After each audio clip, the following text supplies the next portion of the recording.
નમસ્કાર મિત્રો.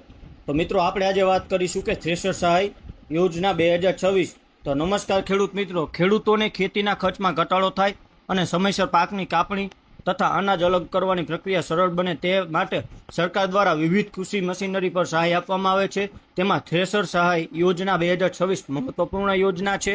આ વિડીયોમાં આપણે જાણીશું યોજના શું છે, કેટલા ટકા સહાય મળશે, કોણ પાત્ર છે, અરજી કેવી રીતે કરવી, જરૂરી દસ્તાવેજો અને મહત્વની સૂચનાઓ વિશે વાત કરીશું. તો મિત્રો, થ્રેશર સહાય યોજના શું છે તેની સૌપ્રથમ વાત કરીએ તો થ્રેશર એ પાકમાંથી દાણા અલગ કરવાની મશીન છે, જેમાં ઘઉં, જીરું, ચણા, સોયાબીન, મગફળી વગેરે પાક માટે થ્રેશર ઉપયોગી છે. સરકાર ખેડૂતોને આધુનિક કૃષિ સાધનો અપનાવવા પ્રોત્સાહન આપવા માટે થ્રેશર સબસિડી ખરીદી પર આર્થિક સહાય એટલે કે સબસિડી આપે છે. આ યોજના સામાન્ય રીતે આઈ ખેડૂત પોર્ટલ અથવા રાજ્યના કૃષિ વિભાગ દ્વારા અમલમાં મૂકવામાં આવે છે. થ્રેશર સહાય યોજના ડિટેલમાં વાત કરીએ તો યોજનાનું નામ જોઈએ તો થ્રેશર સહાય યોજના 2026 છે. ઉદ્દેશ જોઈએ તો પાકના સંગ્રહ કરવા માટેનો છે. લાભાર્થી જોઈએ તો ગુજરાતના તમામ ખેડૂતોને આ લાભ મળશે. સહાયની રકમ જોઈએ તો 40% થી 50% સુધી સહાય મળવાપાત્ર છે. અને આ યોજનાની માન્ય વેબસાઇટ જોઈએ તો iKhedoot.gujarat.gov.in પર જઈને તમે ઓનલાઈન અરજી કરી શકો છો. મિત્રો, તો યોજનાનો મુખ્ય હેતુ જોઈએ તો થ્રેશર સબસિડી સહાય યોજના 2026 યોજનાનો મુખ્ય હેતુ શું છે તો તેની વાત નીચે મુજબ કરવામાં આવી છે. જેમાં ખેતીમાં મશીનરીનો ઉપયોગ વધારવો, મજૂરી ખર્ચમાં ઘટાડો કરવો, સમયસર પાક પ્રક્રિયા પૂર્ણ કરવી, ખેડૂતની આવકમાં વધારો કરવાનો છે. તો યોજનાનો મુખ્ય હેતુ જોઈએ તો મિત્રો, ત્યારબાદ મિત્રો સબસિડીની મહત્વની તારીખો કે થ્રેશર સહાય યોજનાનો લાભ લેવા માટે આઈ ખેડૂત પોર્ટલ પરથી ઓનલાઈન અરજી કરવાની રહેશે. અરજી કરવા માટેની ખૂબ જ મહત્વની તારીખો નીચે મુજબ આપવામાં આવી છે, તો તે ખાસ કરીને વાંચવી. તો ફોર્મ ચાલુ થવાની તારીખ રવિ સિઝન આસપાસ હોય છે. મિત્રો, ઉપર આપવામાં આવેલ તારીખ ખૂબ જ મહત્વની છે. જો તમે લોકોએ હજુ ફોર્મ ભર્યું ના હોય તો જલ્દી ભરી લો, તેથી આ યોજનાનો લાભ તમને મળી શકે.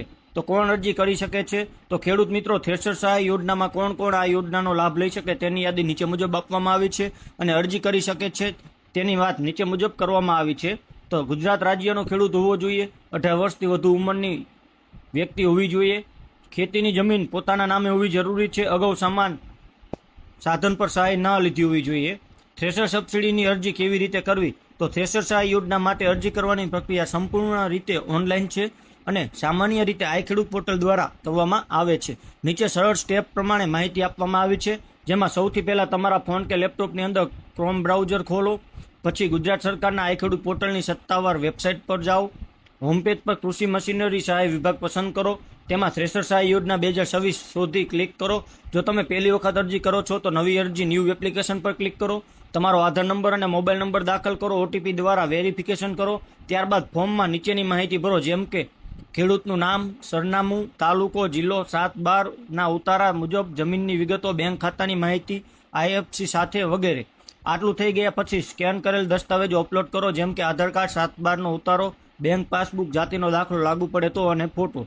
તમામ માહિતી સરખી રીતે ચકાસો. ત્યારબાદ સબમિટ બટન પર ક્લિક કરો. સબમિટ થઈ ગયા પછી અરજી નંબર એટલે કે એપ્લિકેશન આઈડી આવશે, તે સાચવી રાખો. થ્રેશર મલ્ટીક્રોપ થ્રેશર સહાયની રકમ વિશે વાત કરીએ તો સામાન્ય જ્ઞાતિના ખેડૂતો માટે 2 હેક્ટરથી વધુ જમીન હોય તો 20 HP સુધીના ટ્રેક્ટર માટે 40% અથવા ₹25,000 સહાય મળવાપાત્ર છે. 20 થી 35 HP ટ્રેક્ટર હોય તો 40% થી અથવા ₹30,000 સહાય મળવાપાત્ર છે. તેવી રીતે 35 HP થી વધુ એટલે કે 4 ટન કલાક કેપેસિટીવાળા ટ્રેક્ટરમાં 40 ટન 40% અથવા ₹80,000 સહાય મળવાપાત્ર છે. 35 HP થી વધુ એટલે કે મોટી કેપેસિટીમાં જોઈએ તો 40% અથવા ₹2 લાખ સુધીની સહાય મળવાપાત્ર છે. જેવી રીતે નાના સીમાંત હેક્ટર 2 હેક્ટરથી ઓછી જમીન ધરાવતો હોય મહિલા અથવા SC અને ST ખેડૂતોને વાત કરીએ તો 20 HP સુધીના ટ્રેક્ટર માટે 50% અથવા ₹30,000 મળવાપાત્ર છે. 35 HP સુધીના ટ્રેક્ટર માટે 50% અથવા ₹40,000 મળવાપાત્ર છે સહાય. 35 HP થી વધુ એટલે કે 4 ટન પ્રતિ કલાક કેપેસિટીવાળામાં 50% અથવા ₹1 લાખ સહાય મળવાપાત્ર છે. તેવી રીતે 35 HP થી વધુ એટલે કે મોટી કેપેસિટીમાં 50% અથવા ₹2,50,000 સહાય મળવાપાત્ર છે. આ રીતે 25,000 થી લઈને ₹2,50,000 સુધી સબસિડી મળવાપાત્ર છે. તો મિત્રો, અરજી કરવા વખતે કયા ડોક્યુમેન્ટની જરૂર પડે તેની વાત કરીએ તો અરજી કરતી વખતે નીચેના દસ્તાવેજોની જરૂર પડે છે, જેમાં આધાર કાર્ડ, 7/12નો ઉતારો, બેંક પાસબુકની નકલ, ખેડૂતનો મોબાઈલ નંબર, જાતિનો દાખલો, રેશન કાર્ડ, પાસપોર્ટ સાઇઝનો ફોટો અને ટ્રેક્ટરની આરસી બુક, કારણ કે થ્રેશર ટ્રેક્ટરથી ચાલે છે તે માટે. તો મિત્રો, અમુક પ્રશ્નો હોય જેની વાત કરીએ તો થ્રેશર સહાય યોજના 2026 માટે કયા અરજી કરવી? તો આઈ ખેડૂત પોર્ટલ પર ઓનલાઈન અરજી કરી શકાય છે. સહાય કેટલા દિવસમાં મળે છે? તો ચકાસણી અને મંજૂરી પછી 30 થી 60 દિવસમાં ડીબીટી દ્વારા રકમ જમા થાય છે. ઓફલાઈન અરજી કરી શકાય છે. તો સામાન્ય રીતે ઓનલાઈન પ્રક્રિયા છે, પરંતુ વધુ માહિતી માટે તાલુકા કૃષિ કચેરીનો સંપર્ક કરવો. એકથી વધુ મશીનરી પર સહાય મળે છે. તો નિયમ મુજબ મર્યાદિત સાધનો પર જ સહાય મળે છે. તો થ્રેશર સહાય યોજના 2026 ખેડૂતો માટે અત્યંત ઉપયોગી યોજના છે. જો તમે ખેતીમાં મશીનરીનો ઉપયોગ વધારી મજૂરી ખર્ચ બચાવવા માંગો છો, તો આ યોજના તમારા માટે ઉત્તમ તક છે. સમયસર અરજી કરીને સરકારની સહાયનો લાભ લો અને આધુનિક ખેતી તરફ આગળ વધો.